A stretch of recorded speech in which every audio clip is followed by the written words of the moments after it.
യേശു കർത്താവാണ് യഥാർത്ഥമായ വഴി. यीशु मसीह ही सच्चा मार्ग है. ഈ ലോകത്തിൽ അനേക വഴികളുണ്ട്. इस दुनिया में कई मार्ग मौजूद हैं. ആ വഴികളെല്ലാം നമുക്കുള്ള വഴികളല്ല. वो मार्ग हमारे लिए नहीं है. എന്നാൽ നമ്മുടെ ലക്ഷ്യത്തിലേക്ക് എത്തുവാൻ നമുക്ക് പോകേണ്ട വഴിയുണ്ട്. लेकिन हमारी मंजिल तक पहुंचाने वाला हमारा एक मार्ग है. നമ്മൾ പോയ വഴികളല്ല നമ്മൾ ഇനി പോകേണ്ട വഴികൾ. जिन रस्तों में हम गए थे उसमें आज अब हम नहीं चलेंगे. ഒരുപക്ഷെ നിങ്ങൾ ഇപ്പോൾ പോയിക്കൊണ്ടിരിക്കുന്ന വഴികളല്ല യഥാർത്ഥമായ വഴികൾ. शायद आज आप जिस मार्ग में चल रहे हैं वो सही मार्ग न हो. സദൃശ്യവാക്യം 14:12 ബൈബിൾ പറയുന്നു, नीति वचन 14 का 12 बाइबल कहती है, ഒരു വഴി മനുഷ്യന് ചൊവ്വായി തോന്നും, അതിന്റെ അവസാനമോ മരണ വഴികൾ തന്നെ. मनुष्य को एक मार्ग शुरुआत में भला लगे लेकिन अंत नाश होता है.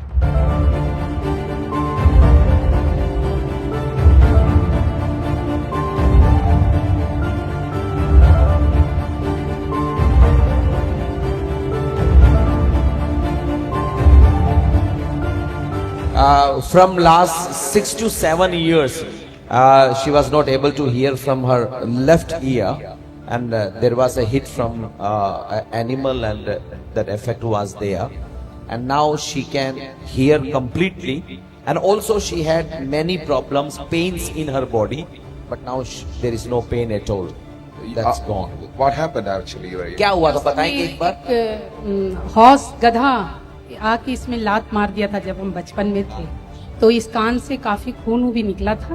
तो उसके बाद से हम बहुत कम सुनते थे, नहीं के बराबर. ये कान से पूरी अच्छी तरह सुनते थे, ये कान से नहीं. पर प्रभु का अनुग्रह से हम विश्वास किए हैं और आपका प्रार्थना के द्वारा हम चंगाई पा गए. इसलिए हम परमेश्वर को धन्यवाद करते हैं.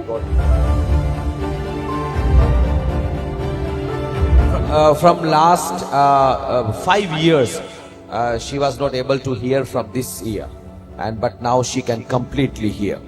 And you can hear it?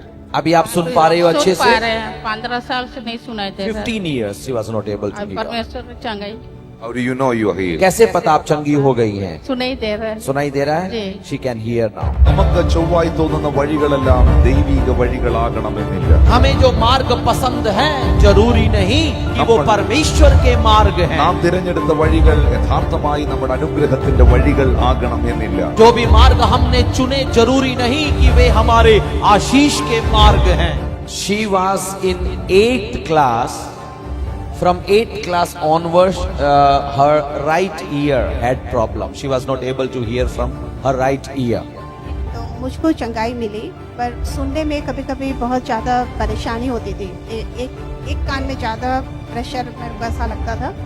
और अभी इन दिनों में मैं बहुत ज़्यादा वीक हो गई थी, मेरा हीमोग्लोबिन डाउन था, उसमें भी सुनने में प्रॉब्लम हो रहा था. पर जब पास्टर आए प्रार्थना करें, कंटिन्यूसली मैं पवित्र आत्मा में भर के ताली बजा रही, मैंने थोड़ा चलने से भी मैं हाँफने लगती थी. मैं यीशु मसीह को धन्यवाद देती हूँ, उन्होंने मुझे संपूर्ण चंगाई को दिया और अपने सामर्थ्य से भरा. इसके लिए मैं How do you know you are healed tonight? कैसे पता कि चंगी हो गई हैं? ठंडी एक हवा से मेरे शरीर में पूरा ऐसा दौड़ा. Breeze, she can feel. നേരത്തെ കേട്ടോണ്ടിരുന്ന ചെവി അടയ്ക്കാൻ പറഞ്ഞു. तो इस कान को आप बंद करिएगा, जहाँ से सुन पाती थी अच्छे से बंद करें. सुनाई दे रहा है? यस, हाँ सुनाई दे. चुप वो बज रहा है. क्या बोलते रहिए. सुनाई दे.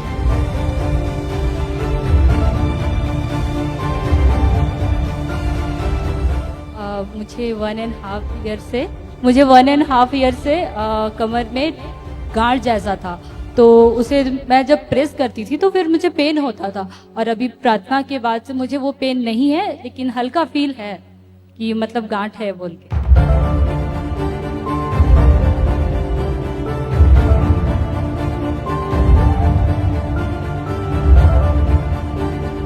ഇന്ന് രാത്രിയിൽ ആത്മസാന്നിധ്യം ചലിക്കുമ്പോൾ आज जब पवित्र आत्मा हमारे बीच में कार्य करता है, ആരാധനയുടെ മധ്യയിൽ, आराधना के बीच ഈ में, ശുശ്രൂഷയുടെ മധ്യയിൽ सेवकाई के बीच में, ഭാരതത്തെ നോക്കി, भारत को देखकर, ഈ പട്ടണത്തെ നോക്കി, इस शहर को देखकर, ജംഷഡ്പൂരിനെ നോക്കി, जमशेदपुर को നിങ്ങളുടെ देखकर, കുടുംബത്തെ നോക്കി, अपने परिवार को നിങ്ങളുടെ देखकर, തലമുറയെ നോക്കി, आपके बच्चों को നിങ്ങൾ देखकर, വിശ്വാസത്തിന്റെ വാക്കുകൾ പറയാൻ തയ്യാറായാൽ विश्वास के शब्दों को यदि कहने के लिए लिए तैयार हो जाए। യേശു നിങ്ങളെ അറിയിക്കുന്നു, यीशु आपको बताता है നിങ്ങൾക്കൊന്നും कि അസാധ്യമാകുകയില്ല. आपके लिए भी कुछ भी असंभव नहीं होगा।